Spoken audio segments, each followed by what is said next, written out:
Lacey, say hello to our rally yellow Camaro SS. This car is already iconic. It stops people and it draws stares. I even had people drive by my house, stop, get out of their car and have their picture taken with this thing. Well, Zach, there's no question that this yellow will definitely get you noticed. But you know what? It doesn't matter what color you get this car. The Camaro design is a force to be reckoned with. And it's joining the ranks of the Ford Mustang, the Dodge Challenger. But the big question is, which pony car should you buy?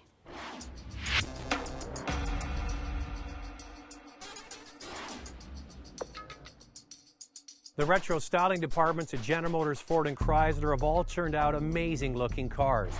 The Dodge Challenger is a fantastic looking vehicle, and it may be the closest to the original shape compared to the Ford Mustang and the Chevy. Both the Chevy and Dodge are large, wide cars and look and feel bigger compared to the nimble Mustang. There are two basic Camaros to choose from. There's a V6 or a V8, and they both come equipped with different trim levels. Now, the starting price is just under $27,000, and it can go as high as $41,000 for this SS model. Now, the great thing is even if you go with the V6, it can still look very similar to this SS. You just don't get that meaty sounding engine. For example, the V6 can be ordered with the same wheels that are standard equipment on the top model SS, giving it a very similar look. In fact, most features are available on both V6 and V8 models. So this Camaro is based on the Holden-derived General Motors rear-wheel drive platform that was developed first for North America for the Pontiac G8. That car is gone. Now we have the Camaro. So it's a rear-wheel drive sports coupe, and it's a good-looking one with bulges in all the right places. Now, I've been told that the hardest part to engineer on this car on the outside was the rear quarter panel, because it's rounded on the side and flat across the back, which gives the car this really nice shelf. I'm going to open the trunk here. It looks pretty big, but when you look at the opening, it's really quite small. If you can get objects to fit inside there, the trunk, considering this is a sports coupe, is actually quite wide and long. It's just not that deep. So if you can get a hockey bag or golf clubs in there, good for you.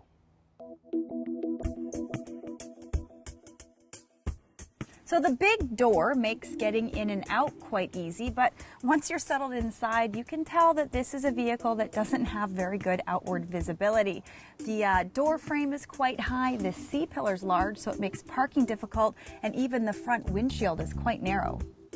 It seems as if Chevy spent all the money on the outside, because even on this top trim level 2SS, the materials and finish leave a lot to be desired. The clear winner in interior design is the latest Ford Mustang. Just look for yourself and you can easily see the one with more attention to detail. All Camaros come with an auxiliary jack and XM radio, plus Bluetooth connectivity is optional along with upgraded stereos. For boomers who love the nostalgic idea of a V8, then this SS is definitely the one to get. But don't count out the V6 just because it isn't a V8. Our test car is equipped with a 6-speed manual transmission, which means the 6.2-liter V8 puts out 426 horsepower. If you choose an automatic, the engine is called an L99, which puts out 400 horsepower. We'll stick with the stick. Let's talk about the V6 for just a moment. It's the same 3.6-liter direct injection unit that GM uses extensively in other products. It has 304 horsepower and is by no means a slouch. Now, if you like the look of the Camaro and you don't need the meaty sound of the V8 for your ego, then the V6 is more than adequate. In fact, it's very quick. Chevy boasts some of the best fuel consumption ratings with this engine, too. All Camaros come with either a 6-speed automatic or manual. If you're in the market to get a Camaro, you're probably not looking for a smooth, luxurious, quiet ride. So when I got behind the wheel, I was actually quite impressed. It's got a comfortable ride and it's really nice on the highway. Now, when you compare this big car to the Dodge Challenger, for example, my disappointment with the Camaro is because of the slanting roof and the small windows, there's blind spots on all 4 corners, so it makes maneuvering it in the city quite difficult. Now, as we mentioned earlier, this Camaro is based on the same platform as the defunct Pontiac G8. It's slightly shorter and it's a big car, but what's remarkable is that the handling and the ride are very good. When the driver takes it easy and is cruising around, the Camaro is really a very enjoyable vehicle. It's got no harshness at all. This is good news for achy baby boomers. You won't need ibuprofen after a ride in this car. When pushed hard, the basic design of the chassis is very stable and predictable. It corners well and can handle the 426 horsepower of the V8 easily.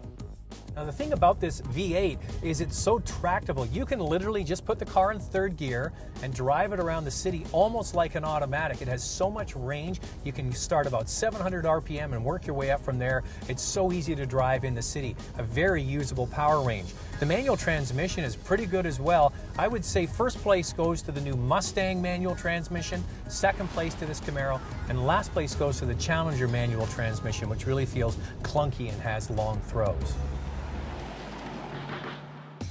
So Zach, the big question is, out of all of the pony cars, would you get this Camaro SS? Well, we can debate that a bit more in just a second. First, our likes and dislikes. For me, I think both engines are excellent. If you want that meaty growl, you got a nostalgia for that sound, the V8's the way to go. But however, that V6 is powerful, over 300 horsepower, plus it gets great efficiency, especially if you drive it with a light touch.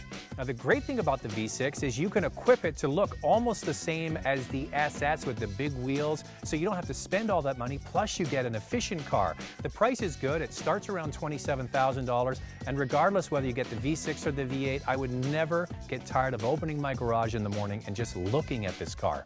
On the downside, Lacey, most of it surrounds the interior. It just looks too stark. They didn't put a lot of effort into it. The steering wheel is too fat for my liking, and the headroom isn't good if you're a tall person. I'm 6 feet, and maybe above that it would start to push it. And the other thing is that I just think this car overall is a little bit too big. That's where I think the Mustang has an edge on this vehicle when it comes to driving, because that car feels sporty, this car feels like a touring car. What do you think about it? Well, Zach, I agree with you on a lot of that stuff. That V6 is great, but I love the extra power and the meaty sound of the V8. You've got lots of room in the trunk, and Zach touched on the styling. This thing is just so sexy. I love it. Now on the downside, same thing. A lot of the things I don't like with the Camaro are on the interior. The actual design is just really bland. Not only is the steering wheel too big, but I found it to be at a strange angle. And I don't know, I kind of felt really lost in the interior with the big high door frames and the big seats. And the last thing is that the rear seat doesn't split, it just folds down flat. So even though you do have that big opening, it's, you know, kind of limited with space back there. Okay, back to the original question, which pony car would you choose? Now, my theory is anybody who's looking at a Camaro is only thinking about a Camaro, right? You like which one of the pony cars? Well, you know, for whatever reason, and I can't really put my finger on it, my dad used to have a Challenger. So when I think of these cars, I love the Challenger. It's nostalgia, right? I am all about the drive, and I believe, this is just my opinion, don't send me thousands of emails, I think the Mustang, it's smaller, it's more nimble. For me, that's the clear winner, but this is a thing of beauty just to look at.